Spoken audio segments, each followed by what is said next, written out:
Welcome to Devi's kitchen. இன்னைக்கு நம்ம தேவிஸ் கிச்சனில் பார்க்க போகிறது ரவை பாயாசம் ரெசிபி தாங்க இன்றைக்கி நம்ம பார்க்க போகிறோம். பிள்ளையார் சதுர்த்திக்கு டக்குன்னு ஒரு பிரசாதம் செய்யணும், இந்த ரவை பாயாசம் ட்ரை பண்ணலாங்க. வாங்க வீடியோக்குள்ளே போயிடலாம். வீடியோக்குள்ளே போகிறதுக்கு முன்னாடி தேவிஸ் கிச்சனை சப்ஸ்கிரைப் பண்ணிக்கோங்க. இப்போ வாங்க நம்ம வீடியோக்குள்ளே போயிடலாம்.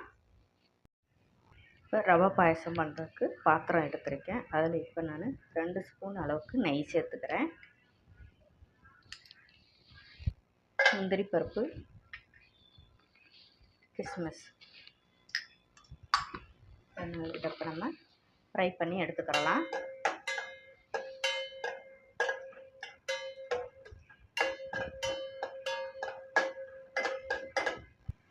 இப்போ இதை எடுத்துக்கலாம்.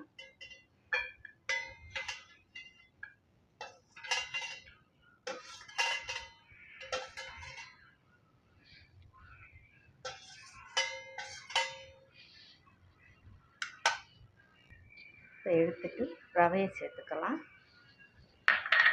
சேர்த்துட்டு வறுத்து எடுத்துக்கலாம் நெய்யில்.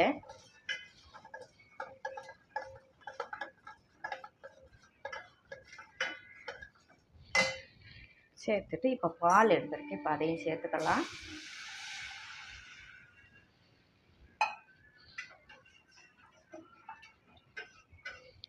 நம்ம பாயசம் கலந்து எடுத்துக்கலாம்.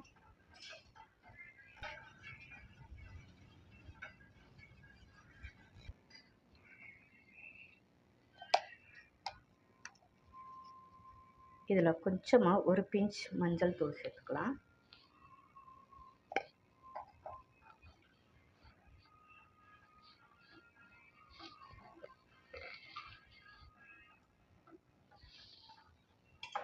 இப்போ இந்த ஸ்டேஜில் ஒரு 2 ஸ்பூனுக்கு 2 ஏலக்காய் தட்டி எடுத்துருக்கேன், அதையும் சேர்த்துக்கலாம்.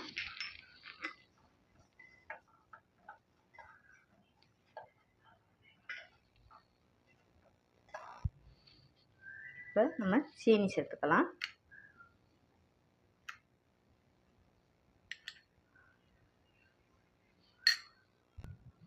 ரெண்டு ஸ்பூன் அளவுக்கு மில்க் மேட் எடுத்துருக்கேன், அதையும் சேர்த்துக்கிறேன்.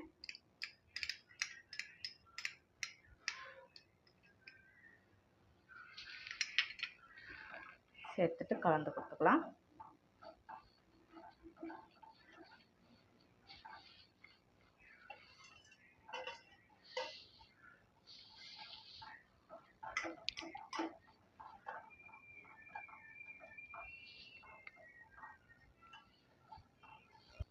இப்போ நம்மளுடைய ரவை பாயசம் ரெடி ஆயிடுச்சு. இப்போ நம்ம வறுத்து வச்ச நட்ஸ் எல்லாம் சேர்த்துக்கலாம். ஸ்டவ் ஆஃப் பண்ணிக்கலாம். அருமையான ரவை பாயாசம் ரெடி ஆயிடுச்சுங்க. நீங்களும் இந்த பிள்ளையார் சதுர்த்திக்கு டக்குன்னு செய்யக்கூடிய பிரசாதம் ரவை பாயாசங்க. ட்ரை பண்ணி பாருங்கள். இந்த வீடியோ பிடிச்சிருந்தா தேவிஸ் கிச்சனை சப்ஸ்கிரைப் பண்ணுங்கள். லைக், ஷேர், கமெண்ட் பண்ணுங்கள். தேங்க்யூ.